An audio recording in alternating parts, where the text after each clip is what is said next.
স্বাধীনতা ঘোষণার আগ পর্যন্ত, ইভেন 7ই মার্চের ভাষণের আগ পর্যন্ত বঙ্গবন্ধু শেখ মুজিবুর রহমান কিন্তু কখনোই কোনো সময় উনি কিন্তু স্বাধীনতা কথা কিন্তু বলে নাই।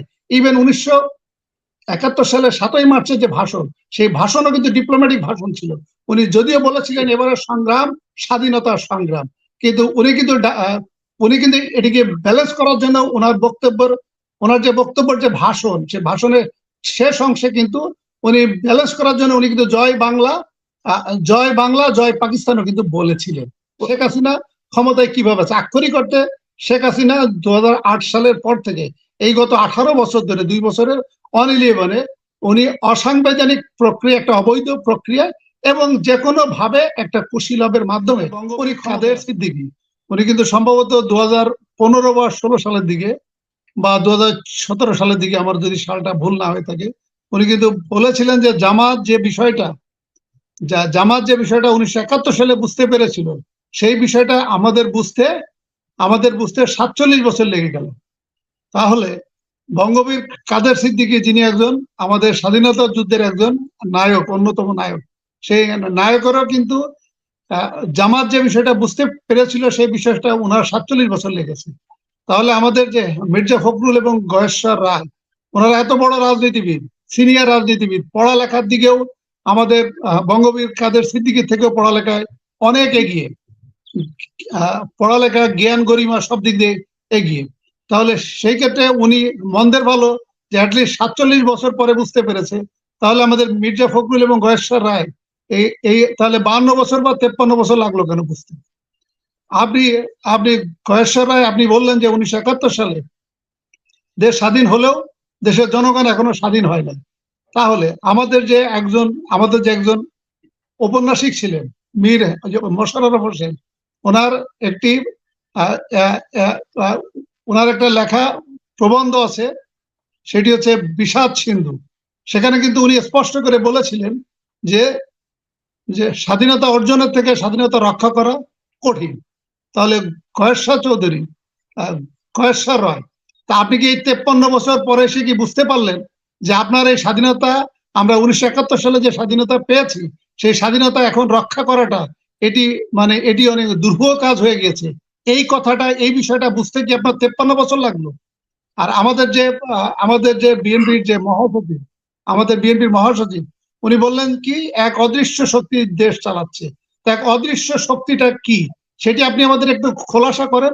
আপনি তো একটা বৃহৎ রাজনৈতিক দলের মহাসচিব, আপনি ইন টার্মস অফ হায়ারার্কিতে আপনি সর্বোচ্চ তৃতীয় ব্যক্তি। যেহেতু আমাদের বেগম জিয়া যেহেতু জেলে আছেন, উনি প্রকারান্তরে উনি গত 6 বছর বা 7 বছর পলিটিক্সে উনি নাই, উনি বাইরে। তাহলে আপনি দ্বিতীয় সর্বোচ্চ ব্যক্তি।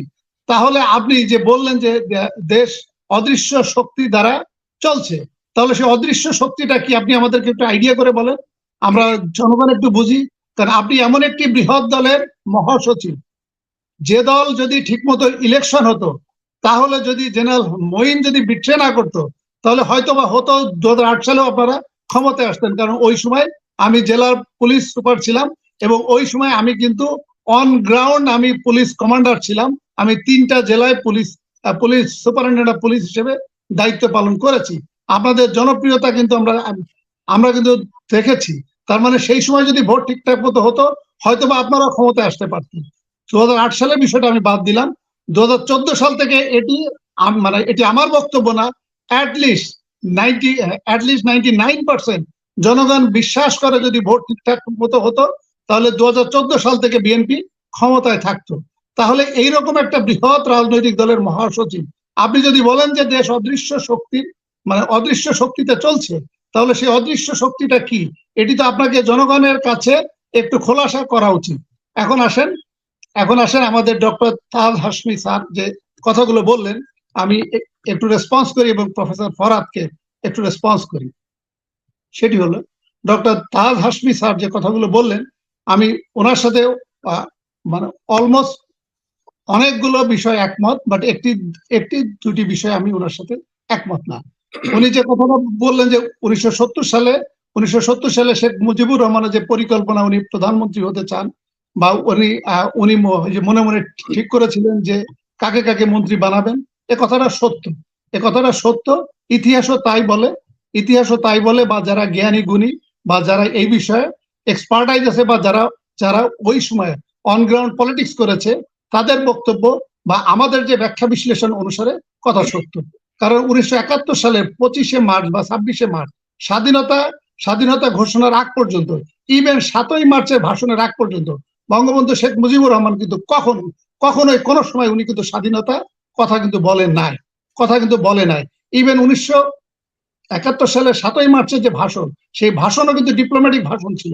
উনি যদিও বলেছিলেন এবারের সংগ্রাম স্বাধীনতার সংগ্রাম, কিন্তু উনি কিন্তু এটিকে ব্যালেন্স করার জন্য ওনার যে বক্তব্যের যে ভাষণ, সে ভাষণের শেষ অংশে কিন্তু উনি ব্যালেন্স করার জন্য উনি কিন্তু জয় বাংলা জয় পাকিস্তানও কিন্তু বলেছিলেন।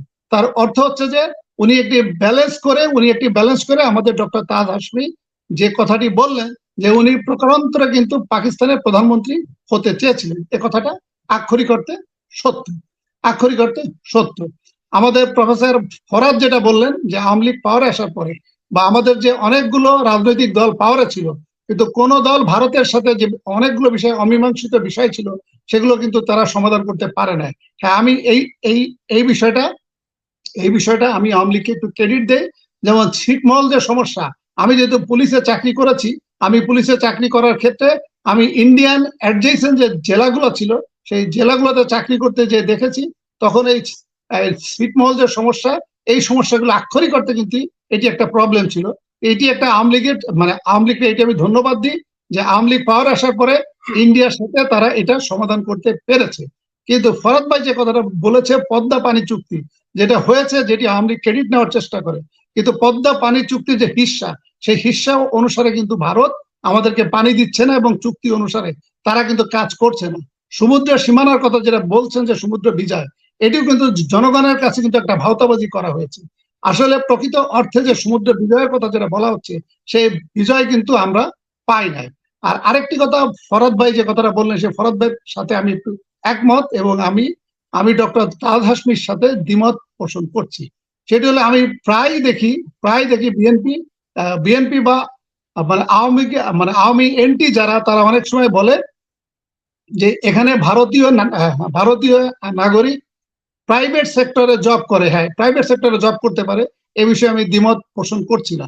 কিন্তু অনেক ক্ষেত্রে বলা হয় যে সরকারিভাবে ভারতের নাগরিক এসে আমাদের এখানে পুলিশ সেনাবাহিনী অথবা সেক্রেটারিয়েটে জব করে। কিন্তু আমি যেহেতু বাংলাদেশ পুলিশে বা বাংলাদেশ সরকারের সাথে আমি সেনাবাহিনী এবং বাংলাদেশ পুলিশ মিলে 30 বছর আমি চাকরি করেছি, কিন্তু আমি প্রকারান্তরে কিন্তু আমি কোনো ভারতীয় নাগরিক এই দেশে জব করে বা এই দেশে চাকরি করে বা এই দেশে চাকরি দেওয়া হয়েছে, আমি আক্ষরিক অর্থে কিন্তু আমি এটা দেখি নাই।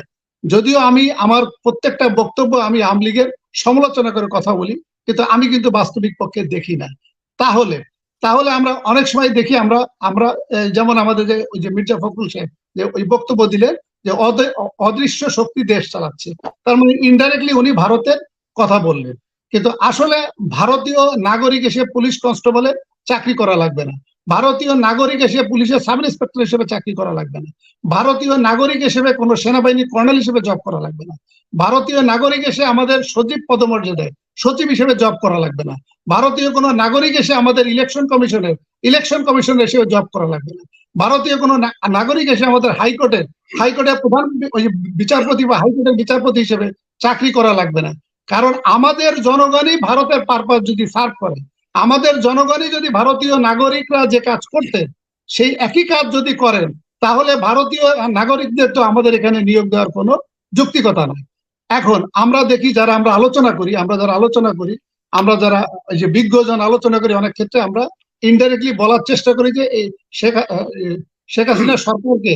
হাসিনা সরকারকে ভারত ক্ষমতায় রেখেছে। এনামুল হক মনির আক্ষরিক অর্থে কি এটি সত্য?